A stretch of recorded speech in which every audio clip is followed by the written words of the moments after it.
That's what we're going to do. We're going to be looking at Valda's Spire of Secrets today. So I don't have a web camera, so I just got Valda over here on the side. Easily one of the sexiest liches I think I've ever seen in my life, so that's fine. We'll just keep them up here on the side there. And let's jump into this bad boy. 380 something pages long from Mage Hand Press. Now let's check out the Warden today then, because people on my Discord were kind of chatting about that, being excited about that one. So let's go ahead and check out the Warden. Alright, let's zoom this sucker in. Alrighty, let's see. Yeah, this will work. Alright, so the Warden. An immense goblinoid army stretches from the horizon to the castle walls. In the breach, a single knight holds back the horde, eviscerating all comers and allowing none to pass.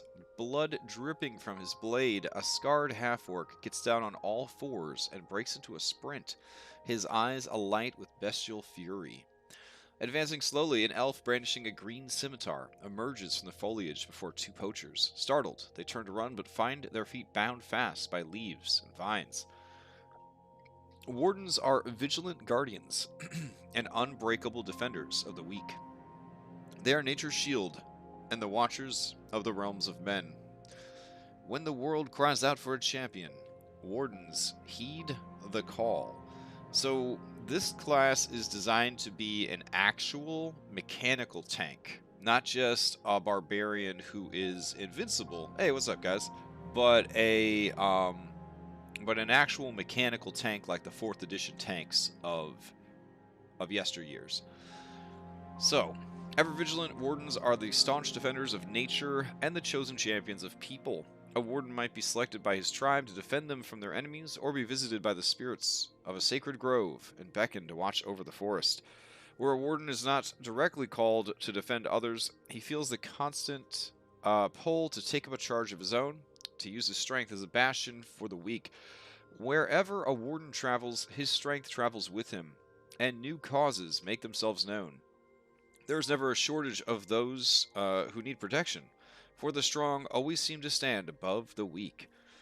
Alright, primal strength. Wardens are like mighty trees in a gale storm, blah blah blah. So back in the 4th Age of Magic, Wardens were keyed off of primal power, similar to Druids and Rangers and Barbarians.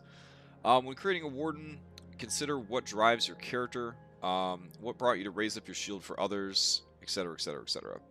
So this is a Constitution-based class. That's right.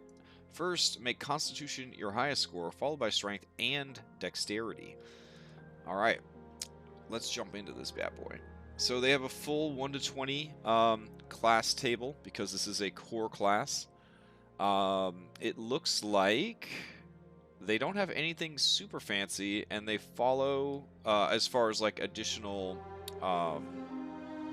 currencies that they have to keep track of, and resource pools and things like that. It looks like they kind of follow a fighter's path a little bit. I'm noticing...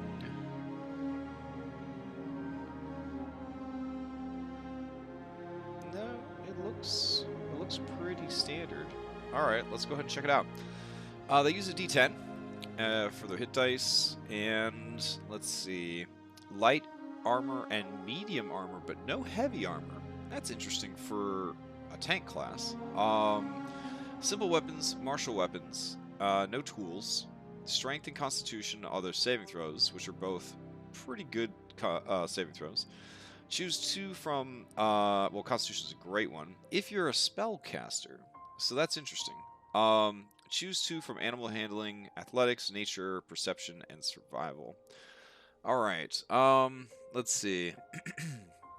Wardens are towers that cannot be easily felled. At first level, you may choose one of the following abilities as your Sentinel's stand.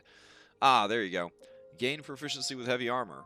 Or Primal Toughness. Your hit point maximum increases by 1 plus your Constitution modifier, and increases by 1 in every time you take a level in this class. Or Stalwart Spirit. You gain proficiency in 1 saving throw of your choice. Wow, that is a tough decision. That is a tough decision right there. Okay. I feel like Stalwart Spirit is probably, if you're playing to higher levels, I feel like Stalwart Spirit is going to have the most most mileage of those three.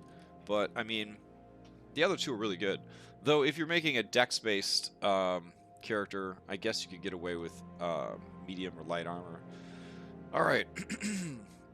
Warden's Grasp. At first level, as a bonus action, you can use the force of your daunting presence to ensnare nearby enemies into combat, aka a mechanical taunt. Until the beginning of your next turn, you can't move, and each large or smaller creature you choose within 5 feet can't willingly move away from you unless it first takes the disengage action. What a cool thing to do instead of just relying on the Sentinel feat to be a tank. Basically, you're like, you could leave, but you're going to ruin your action economy to do so. At 14th level, the range of this ability increases by 10 feet, but never the size of the creature, which is interesting. Let's see. Fighting style. At 2nd level, you adopt a style of fighting as your specialty. Choose one of the following. You can't take a fighting style option more than once, even if you later get to choose again. So they get crippling. When you hit a creature with a melee weapon attack, its speed is reduced by 10 feet to a minimum of 0 until the end of its next turn. And it can't take the dash action until the end of its turn. Okay. I wonder why it doesn't say until the end of its next turn for dash action. That's kind of weird. Great weapon fighting. We all know about that one. Protection. We all know about that one. Titan fighting. You gain a +2 bonus to melee weapon attack rolls you make against large or larger creatures. Which is interesting because larger creatures I have found are generally easier to hit in 5th edition. So it's very interesting that they would give you a +2 attack roll bonus on that. Warden's Mark. At 2nd level, you can use your bonus action to mark a creature. Now, we already have competition for their bonus action similar to the Witch. So you could do your taunt, or you can do your mark. The taunt is AoE, all enemies within 5 feet of you, but the mark is any creature you can see within 30 feet. While a marked creature is within 5 feet of you, it has disadvantage on any attack rolls that doesn't target you. The mark lasts for 1 minute or until you mark another creature, become incapacitated, or die. At 11th level, when you take the attack action on your turn, you can make an additional attack against a creature you have marked. Well, that's really nice.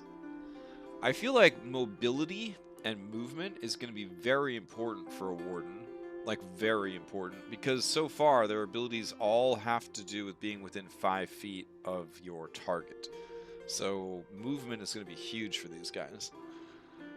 Champion's Call. By the time you reach 3rd level, you feel the inexorable pull of an important duty or task that you assume as your own. No outside force compels your choice or enforces your conduct. If you fail in your charge, you alone are responsible. Your choice grants you features at 3rd, 6th, 13th, and 20th level. That's weird. A 20th level subclass capstone ability. Okay. Warden's Resolve. Starting at 3rd level, whenever your hit points are less than half, aka bloodied, your maximum, you have resistance to bludgeoning, piercing, and slashing damage. Oh, that's pretty cool. Starting at 17th level, when your hit points are less than half your maximum, you have resistance to all damage except psychic. That's pretty dope. 17th level, kind of a long way off. You get ability score improvements at 4th, 8th, 12th, and then 16th and 19th. Instead of at 20. That's interesting. Font of Life.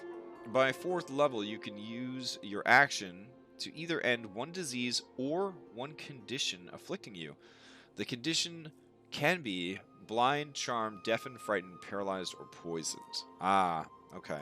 It would be cool if it could end like, I don't know, exhausted. But being able to end paralyzed is pretty intense. But you can't take an action while you're paralyzed. So I'm not sure how you're supposed to use that to end paralyze on yourself if you're paralyzed. Oh, wait. You can use this action even if the condition you end would otherwise prevent it. Well, there you go. Once you use this ability, you must finish a short or long rest before you can use it again. Well, that's really nice. Beginning at 15th level once per day when you use this ability, your hit points are also restored to half your maximum if they were lower. Okay, that's cool. Extra attack at 5th level. Sentinel Step. Wardens are faultless trackers, which can navigate hazardous terrain with ease. At 7th level, select one of the following features. Earth Strength. You possess the might of the earth itself. Your carrying capacity doubles. You have advantage on ability checks and saving throws against being pushed against your will or knocked prone. Thundering Charge. On your first round of combat, your speed increases by 30. Well, there you go. And you have advantage on the first melee weapon attack you make. Or Wild Blood. Your reflexes have been honed by the perils of nature. You can't be surprised when you are conscious. Additionally, you have a +5 bonus to your passive wisdom and or wisdom perception and passive intelligence investigation score. And I'm assuming that this stacks then, because it's a different name than observant. So if you took observant, you could potentially have like a higher than 30 passive perception / investigation. That's bananas. Undying. At 9th level, when you are reduced to 0 and are not killed outright, you can choose to drop to 1 hit point instead. Once you use this ability, you can't use it again until you finish a long rest. Okay, so a half-orc could do it twice. That's cool. Or an astral elf could, you know, do the heal up on a successful death save. Interrupt. Starting at 10th level as a reaction, when a creature within 5 feet of you makes a melee attack against you, you can punctuate its strikes. After that attack, the creature can make one... Oh, wait, what? Starting at 10th level, as a reaction, when a creature within 5 feet of you makes a melee attack against you, you can punctuate its strikes. After that attack, the creature can make one fewer attack than normal on this turn. Okay, I kind of get it. You deny multi-attacking creature one of its multi-attacks. Sentinel Soule. Wardens are unshakable guardians that cannot be bowed. At 18th level, choose one of the following features. Ageless Guardian. You're immune to poison and disease. No longer need food or water. Suffer none of the frailty of old age. Can't be aged magically. You can still die of old age, however, which is weird. Additionally, just throwing this out there, you have advantage on dexterity saving throws.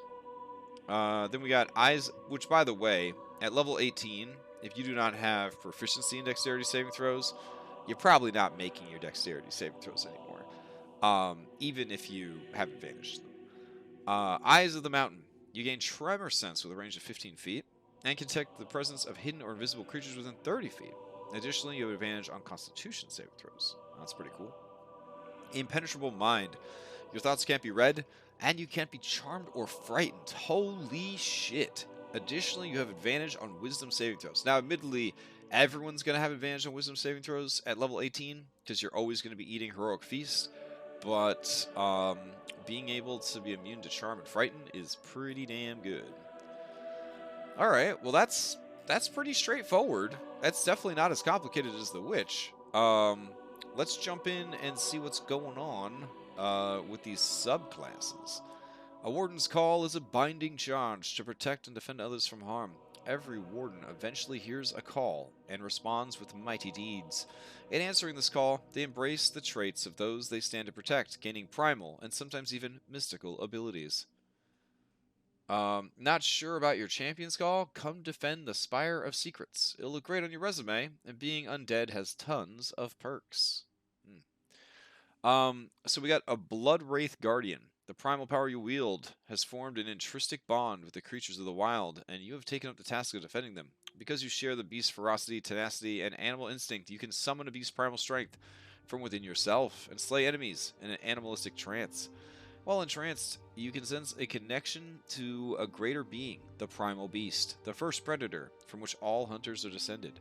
As your commitment to defending the wilds from corruption grows, you grow closer to the primal beast until you can at last adopt its ancient form yourself and allow it to hunt once again. That sounds super dope. Alright, so let's see. You enter a feral trance. It's sort of like Rage. You have advantage on strength checks and strength saving throws. Your base movement goes up by 10. You have advantage on all melee attack rolls using strength against a creature you have marked, but attacks against you have advantage. This is not an opt-in situation. This is just happening all the time. Your trance lasts for 1 minute, and it ends early if you are knocked unconscious, or if your turn ends and you haven't attacked a hostile creature since your last turn, or taken damage since then. You can also end your trance as a bonus action. Once you use this ability, you can't use it again until you finish a short or long rest. That is like discount rage. It definitely feels like discount rage. Predator's Scent. By 6th level, you hunt like animal. A creature you have marked can remain marked for up to 24 hours. Oh shit. Even if it moves out of your sight. Additionally, while this creature is marked, you can track it effortlessly. You know the direction and distance to the creature while it remains in the same plane of existence. Well, that's awesome. Evasion. Beginning at 13th level, you can nimbly dodge out of the way of certain area effects, such as Red Dragon, Breath Weapon, blah blah blah. Okay, so it's evasion. That's pretty badass. Form of the Primal Beast. At 20th level, as an action, you transform into a hunched thing of fur and shadow, an echo of the Primal Beast. For 1 minute, you gain the following features. Where are they? You gain all the benefits of your feral trance. You gain temp HP equal to twice your level, which would be 40. When you hit a creature with a melee weapon attack, you can give the target a bleeding wound. Constructs, oozes, and undead can't get bleeding wounds. A creature loses 1d8 hit points at the start of each of its turns for each of its bleeding wounds, unless it uses an action to staunch the bleeding. While the target is bleeding, it can't regain lost hit points. A creature can have a number of bleeding wounds up to your proficiency bonus. Wow. That's pretty cool. That's a pretty cool ability. I mean, it's a capstone, so it should be good, but still pretty good. Alright, Grey Watchman. Ever vigilant and unceasing in your duties, you are a watcher of the realms of men. You keep vigil over a keep or wall. Wink. As a Grey Watchman, trained in the arts of combat, you have honed your skills to a razor's edge to repel any invaders that might challenge your land.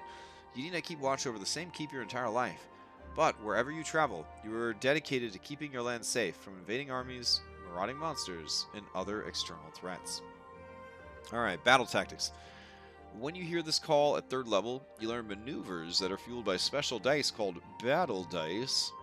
You have 2 battle dice, which are d8s. The battle dice is expended when you use it. You gain all your battle dice on a short or long rest, or when you roll initiative. Well, that's interesting. What the fuck? Okay. Wow. That's cool. Your battle dice changes, and more battle dice become available when you reach certain levels in this class, as shown below. Once per turn, you can expend it when you roll initiative. I'm sorry, that's just okay. Once per turn, you can expend a battle die to perform a maneuver of your choice. Maneuver options are detailed at the end of the subclass description. Saving throws. Some of your maneuvers require your target to make a saving throw to resist the maneuver's effects. It is set by strength or dex, your choice. Very fightery. 3rd level, when you use your Warden's Grasp, any creature you choose other than yourself within the area's effect gains a +1 bonus to armor class and saving throws until the beginning of your next turn, while it remains in the area of effect. That's pretty cool. Very 4th edition. Fortification Expert. By 6th level, your experience manning battlements and blockades has given you insight into how to raise and fortify them. You have advantage on ability checks to make to erect defensive fortifications, examine walls and other structures for weak points and entryways, or climb constructed walls. Additionally, you can treat 3/4 cover as full cover. I like how they just throw that shit in there at the end. Holy shit. Wow. Okay. This is much better than the first one.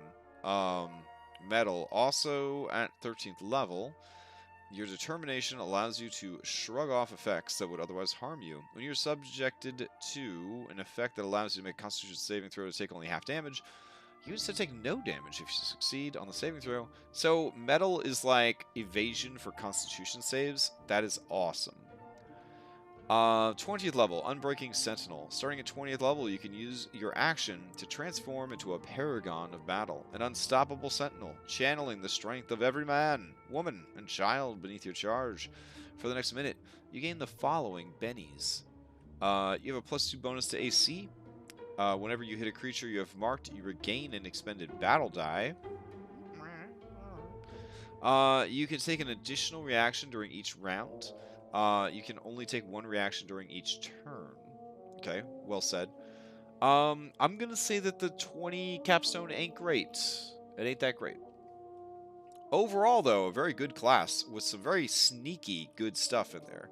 What are the maneuvers? We got Bull Rush. When you move at least 10 feet in a straight line, immediately make a melee weapon attack against a creature. You can use a bonus action to expend a battle die to shove the target after the attack. Okay, and if you succeed, you can push them 10 feet instead of 5.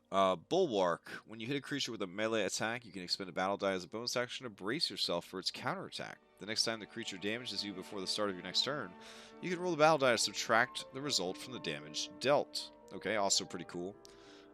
Cleave. When you reduce a hostile creature to 0 hit points or score a critical hit with a melee weapon attack on your turn, you may spend a battle die to move up to 15 feet and make an additional melee weapon attack. Wow, wow, wow. Okay, that's pretty good. Heel Cutter. When you make an opportunity attack against a creature, you can expend one battle die to knock the creature off balance, preventing it from escaping. You add the battle die to the attack roll, and the target must make a saving throw. On a failed save, its speed is reduced to 0 until the end of your turn. That is a lot of work to simulate the Sentinel feat, for sure. Okay. Reckless Assault. When you make an attack against a creature, you can expend a battle die to make a wild, desperate strike, leaving you vulnerable. You have an advantage on the attack roll until the beginning of the next turn, however. All attacks against you have advantage. Woof. That ain't great. Staggering Strike. As a bonus action, when you make a weapon attack against a creature, you can expend a battle die to attempt to stun a humanoid. Wow. Holy shit. That's pretty good. They get a stunning strike like a monk. You can expend a battle die to attempt to stun a humanoid target. It says humanoid specifically, which I do appreciate. On a hit, the target must make a Constitution saving throw or be incapacitated until the beginning of your next turn. Wow. Okay. Night Gaunt. Blood drinkers, undead, and other creatures of the night are often feared and hunted, and few stand in their defense. Except, of course, the grim and terrible Night Gaunt. Well, we're going to need this in the Gothic horror setting, for sure. Yes, no studying the owlbear. Yep. Tales of the... Unless it's the owlbear man, as mentioned yesterday. Tales of the Night Gaunt are whispered and fairy tales, blah, blah, blah. You spooky. Alright. So, starting when you hear this call at 3rd level, you get 60 feet of dark vision. If you already possess dark vision, you get 30 more feet of it. Okay. Look at this Worlds of Warcraft looking motherfucker right here. Okay. Starting at 13th level, you can see through magical as well as non-magical darkness. Okay. Marked for death at 3rd level. Your mark leaves a shadow of undeath on your target, beckoning it to die. If you deal damage to a target you've marked with a melee weapon attack, and its remaining hit points are lower than the damage you dealt to it with that attack, the marked creature instead drops to 0. That sounds like a lot of extra math, but I get what it's saying. So if I deal 8 damage, and then it leaves the target with 8 or less hit points, then they die. That's pretty cool. Or sorry, 7 or less, then it dies. So you're gonna want to drop pretty big damage as a Night Gaunt. So two-handed swords. Thinking two-handed swords for this guy. Undead Empathy. By 6th level, you are a friend even to mindless undead. Whenever an undead tries to attack you, it has to check its friendship meter. On a failed save, it will miss with its attack, and if its intelligence is 4 or lower, it becomes friendly to you and your allies. Oh, that's adorable. Oh wow, that's super adorable. Evasion, very nice. And then Grave Lord. At 20th level, you can use your action to invite the necromantic energies of the true undead into your body, divorcing yourself from life for the next minute and gaining the following bennies. You are immune to poison and poison damage. You can use your Undying feature up to 3 times, even if you've already used it today. I don't see the Undying feature. Did you forget to put it on there? Oh, it's a core class feature. That's right. Okay. Once per... Wow, that's pretty good. 3 more times of Undying feature. Wow. Or 3 times total. Once per turn, when you deal damage with a melee attack weapon, you can deal an extra 4d6 necrotic damage and gain temp HP, which lasts until the beginning of the next turn, equal to the necrotic damage dealt. I mean, it's better than the last one. It's better than the last one. Soulbound Shaman. The ancestral spirits called you by starlight to enact their will upon the world, to protect their descendants and to safeguard the resting places. Blah, blah, blah, blah, blah. You have spellcasting at 3rd level. You get 2 cantrips. Well, that's awesome. You learn an additional druid cantrip of your choice at 10th level. The Soulbound Shaman spellcasting table shows how many spell slots you get to have. They are a hybrid caster, getting the 4th circle of magic at level 19. So it ain't great. They don't know a lot of spells either, but you know, it's still pretty cool. Let's see. To cast one of these spells, you expend a spell slot. You get spell slots back on a long rest. You know 3 first-level druid spells of your choice, 2 of which you must choose from the evocation or transmutation spells on the druid spell list. The spells known column, blah blah blah. Each of the spells must be an evocation or transmutation spell of your choice, and must be a level for which you have spell slots. The spells you learn at 8th, 14th, 20th level can come from any school of magic. Whenever you gain a level in this class, you can replace one of the druid spells you knew before, blah blah blah. Wisdom is your spellcasting ability. That's rough. You're already trying to have Dex, Strength, and Constitution, and now they want you to have Wisdom on top of that. So that's going to be kind of rough. Okay. Let's see. Just getting comfortable here. Wisdom is your spellcasting ability. Channel magic. Use wisdom. Blah, blah, blah. Also at 3rd level, as a reaction, when a creature within 5 feet of you deals damage to you, you can mark them. That's good action economy. Whispers of Beyond. At 6th level, you can hear the small voices of ancient spirits when you need guidance. If you spend 1 minute in contemplation, when you make an intelligence or wisdom check, you can consult the spirits to gain advantage on the roll. However, the DM can decline to give you advantage if the spirits would not possess appropriate guidance or knowledge. And then you get spell resistance. Well, that's awesome. They just give you spell resistance at 13th level. And then finally, Ethereal Watcher. At 20th level, as an action, you can shrug off your mortal form for a short time, become something spiritual and material, an Ethereal Watcher. For the next minute, you can do the following cool shit. As a bonus action on your turn, you become ethereal as per the etherealness spell. You can return from being ethereal as a bonus action when you cast a spell or when you use your Warden's Mark or your Warden's Grasp. Okay. When you return from being ethereal, each creature you choose within 10 feet of you takes 4d10 force damage as they are pulled partially between the planes. You can cast 1st and 2nd level druid spells without expending spell slots. That's pretty awesome. Okay. Once you finish this ability, you can't use it again until you finish the long rest. I feel like the 20th level capstone gets better with each class. I find 1/3 casters in general to be the hardest as a player. I want to save the limited spell slots. Yeah, well, at least these guys don't have to, like, use their spell slots to fuel another action economy, like Paladin Smites. I've found that divorcing Paladin Smites from Paladin spell slots has improved Paladin playstyle immensely. I think Paladins have a lot more fun knowing that they can actually cast spells and not feel dumb losing out on their smites. So it's very nice to see the Paladin getting to cast spells for a change. So I am happy to see that this Shaman guy is not worried about saving his spell slots for that. But yeah, it's a very limited amount of spell slots that you only get back on a long rest. I feel like you're going to be taking Goodberry, if that's allowed. And beyond that, I don't know, really. Yeah. I just feel like your stats are going to be so divided up in that class. Okay. Stoneheart Defender. You heard the steadfast, unyielding call from the mountains, dwarves, gnomes, Goliaths. You get the idea. Earth stuff. Starting when you hear the call at 3rd level, you can use your Warden's Grasp ability. Rocky roots sprout from your feet, anchoring you securely.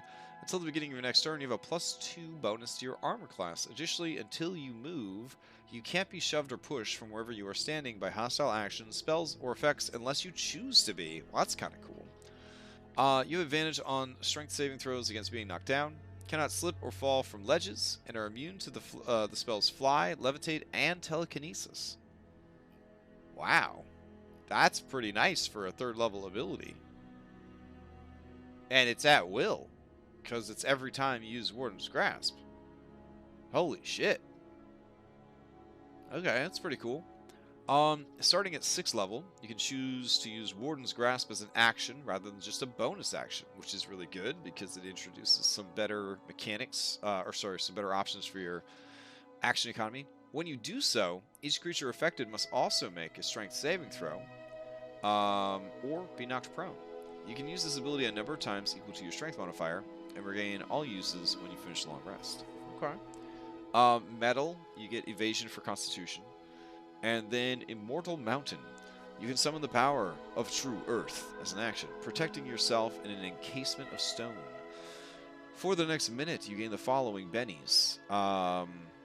Bludgeoning, piercing, and slashing damage you take is reduced by 5. Oh, wow. You don't see damage reduction very often in 5th edition D&D. And that stacks with resistance. I guess the question is, I think the resistance would come into play first, and then the damage reduction would come in? I'd have to look that one up.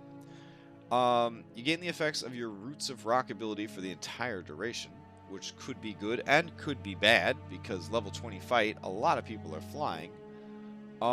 As you move, you can choose to upend the earth at your feet, leaving behind a 5-foot wide trail of difficult terrain. Okay, that's pretty bad. That is pretty terrible for a 20th level capstone. Alright, Stone Sentinel. Your strength originates among furious storm clouds. Storms. That's your thing. Flash from above. Starting when you hear this call at 3rd level, whenever you are standing under the open sky, you can use your action to conjure a harmless but impressive bolt of lightning or peal of thunder. You can use this ability even if there are no clouds. Oh, well that's nice. Thunderblast. At 3rd level, whenever you hit a creature you have marked with a melee weapon attack, each creature you choose within 5 feet of the target takes 1d8 lightning damage. Hell yeah. I don't know why you call it Thunderblast, though, if it deals lightning damage, but, you know, it's whatever. Static Burst. Starting at 6th level, when you use Warden's Grasp as a bonus action, each creature affected can't take reactions, oh my, until the beginning of your next turn. Well, that's really good. And then you get Evasion. And then Storm Lord. Starting at 20th level, you have a flight speed equal to your movement speed. I mean, that's kind of cool. It's 20th level, though. Additionally, you can use your action to summon a bolt of lightning to strike you, imbuing your body with the storm's fury. I think this is just to be Thor, right? Like, this is Thor. Well, if you want to be Thor, this is Thor.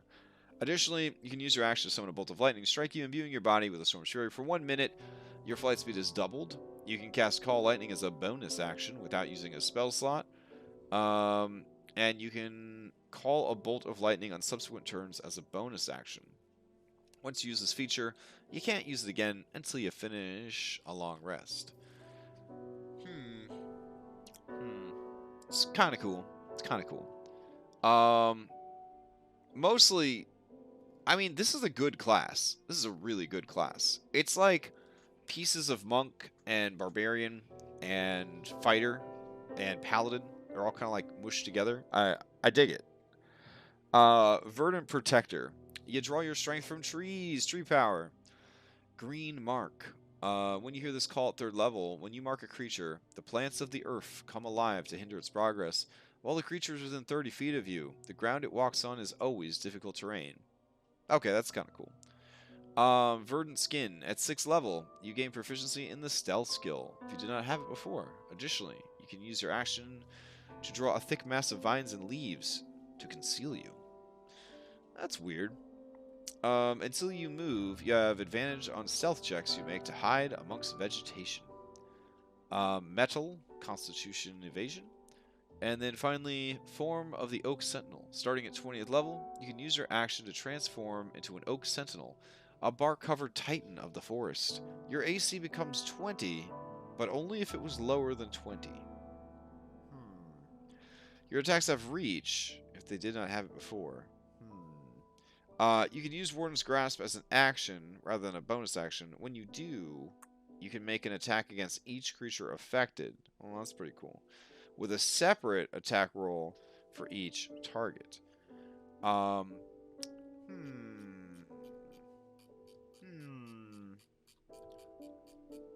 think it's good. I think it's more interesting than a barbarian tank or a fighter tank for sure.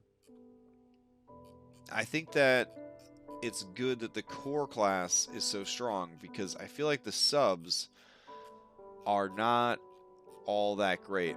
I'd have to say, between all the ones that we looked at of the subclasses, which subclass kind of stands out as the best subclass? I mean, Gaunt was pretty dang cool. But I think Grey Watchman's probably the best one. But Gaunt was very thematically very cool. Yeah. The others have good flavor, for sure. But I definitely think Grey Watchman is the best. And I think Gaunt is the coolest.